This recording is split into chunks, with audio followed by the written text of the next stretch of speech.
For this week's report, the Exeter Farmers Market is coming back to Swayze Parkway despite the ongoing sewer project. Parks and Recreation Director Greg Bisson was honored with an award from the New Hampshire Recreation and Park Association.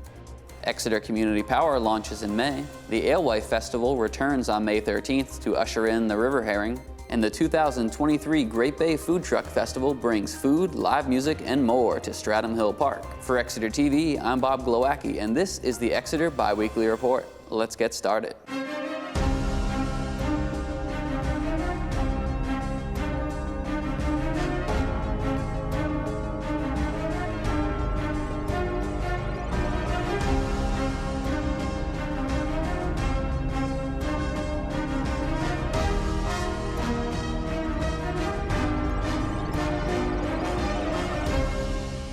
A summer staple of downtown Exeter is the annual farmers markets in Swayze Parkway.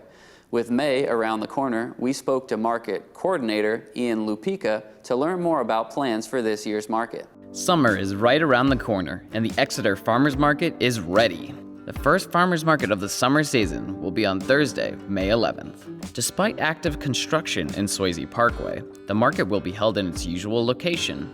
We're aware that Swayze Parkway is under construction this year, and we're going to push past that. We are still holding the market. It's going to look a little bit different. Not as many cars next to vendor stalls, but the same spread of vendors will be returning. So we'll have a wide selection of produce, prepared foods, crafts, flowers, anything you can think of will still be available at this market. The market will be open every Thursday, 2:30 to 6:30, from May 11th to October 26th. For more information, you can always find us at seacoasteagle.org. And yeah, please join us on May 11th for our kickoff day for the Exeter Farmers Market. Enjoy some fresh food, fresh produce, and a little bit of live music as well. If I could read my mind, love. For the second time in the history of Exeter Parks and Recreation, a director was honored with an award for their passion and dedication to the parks and recreation profession. Our Will Tapley has this report on the Wink Tapley Award given to Greg Bisson. Exeter is a town that takes great pride in its parks and recreation programs. And there's one man who has been instrumental in shaping these offerings for the better. His name is Greg Bisson. And recently, he was honored with the Wink Tapley Professional Award for his outstanding contributions to the community. The Wink Tapley Professional Award recognizes individuals who have made significant contributions to the field of parks and recreation in New Hampshire. Named after former State Senator Wink Tapley, who was a passionate advocate for parks and conservation, the award is a prestigious honor that is only given to the most deserving individuals. Exeter TV spoke with one of Greg's colleagues, David Tovey, to learn more about Greg's contributions to the community. Working with Greg has been a pleasure. I did my internship here, and ever since then, he's been a mentor of mine. I can't say enough good things about Greg and working with him. I think the town is very lucky to have him, and us working with Greg, we're very lucky to have him as a leader.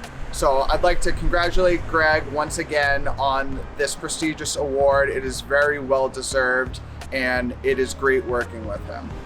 Greg was also praised by the members of the Exeter Select Board when they congratulated him on his award last Monday meeting. I don't know anybody who works harder, who's as passionate, who loves this town that he has served for 20 years as Greg does. I'm remembering the day when Russ, I was in his office and he said, I want to move Greg up to Parks and Rec Director. He's a superstar, and this is the fulfillment of that prediction by Russ. Appreciate the board and all their support, and Russ and Melissa, thank you. Exeter Community Power is starting in just a few days. Here's more info on this unique cost-saving program.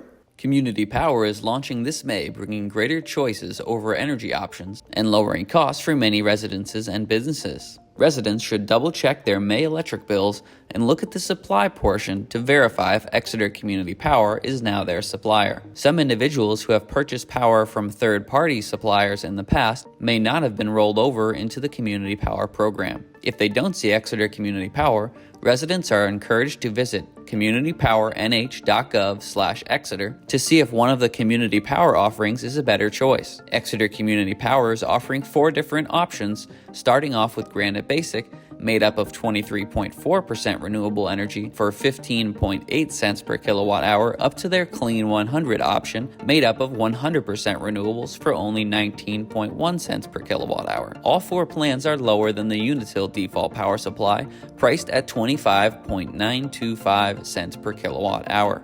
Residents who are unsure what plan they are on or who have questions are encouraged to call 1-866-603-POWER.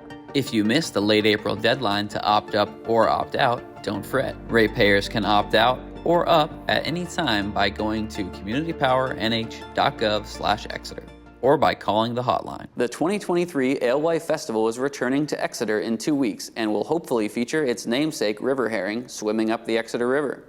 Gabe Perez has this preview for the event. The Alewife Festival is back for a second year in a row to usher in the return of the river herring to Exeter. This year, once again at Founders Park on May 13th from 10 to 1 p.m., it's sure to be an exciting celebration. We spoke to one of the key organizers of the event, the town's Conservation and Sustainability Advisor, Kristen Murphy, about the importance of celebrating and why she and so many others wanted to bring the event back. I had heard about the Alewife Festival. From the time I started, there was never an Alewife Festival, but I had heard how amazing it was. It's just something that I had been passionate about bringing back. The festival started nearly 20 years ago in order to celebrate the herring's return to Exeter. And it was held every year for I think a period of 8 or 9 years. But the festival would become too big and would eventually fizzle out. With the removal of the dam, the festival was back on to celebrate this achievement. Exeter is a very river-centric community, and I think retaining that connection to the river is very important. Having a festival celebrating them just makes sense for our community. The Alewife Festival is a great way to connect with the public. It's also a great way to showcase some of the things our volunteer boards do, and it's an opportunity to educate the public about important environmental issues. We're having a raffle, so participants will visit each table and get a passport stamp, and when their passport is complete, they'll submit it for a raffle to win a rain barrel. Another new thing that we're doing this year is kind of a live community art activity. So we'll have a canvas and people can come out and they can stamp alewives on the canvas and create this Alewife Festival sign that we can use in future festivals. So you can go to the Town of Exeter's website.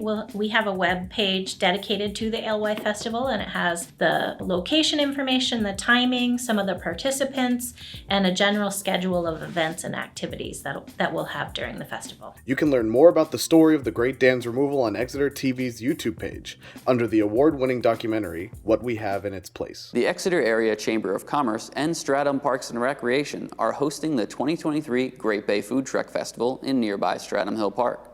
We spoke to the event organizers to learn more about what the event has to offer Exeter residents looking to grab a bite to eat next weekend. Hi, this is Renee Weiland from the Exeter Area Chamber of Commerce. I am the event and program coordinator for the Chamber, and I'm excited to announce the 2023 Great Bay Food Truck Festival. We have over 25 food trucks this year, all ranging in foods from burgers, pizza, crepes, desserts. Also joining us this year, we have the Wheel of Awesome, which is a live 4-piece band where you spin a wheel and they play whatever it lands on. This year, we're excited to introduce a beer garden to the festival. This beer garden will be sponsored by Old Salt Restaurant and will be serving Samuel Adams beers and other ciders. So also exciting this year, we have a kids zone. So bring the kids, bring the family, and enjoy the day.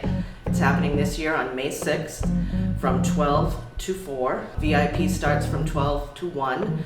Proceeds from this event sponsor local community programs and services. We want to thank Service Credit Union for their generosity in supporting this event and being our underwriter sponsor. For more information, go to www.greatbayfoodtruckfestival.com, and thank you for sharing. That does it for this week's report. Be sure to like, share, and subscribe to help us spread the word. We'll be back on May 12th for the next edition of the show. For Exeter TV, I'm Bob Glowacki, and this has been the Exeter Biweekly Report. Have a good weekend, everybody.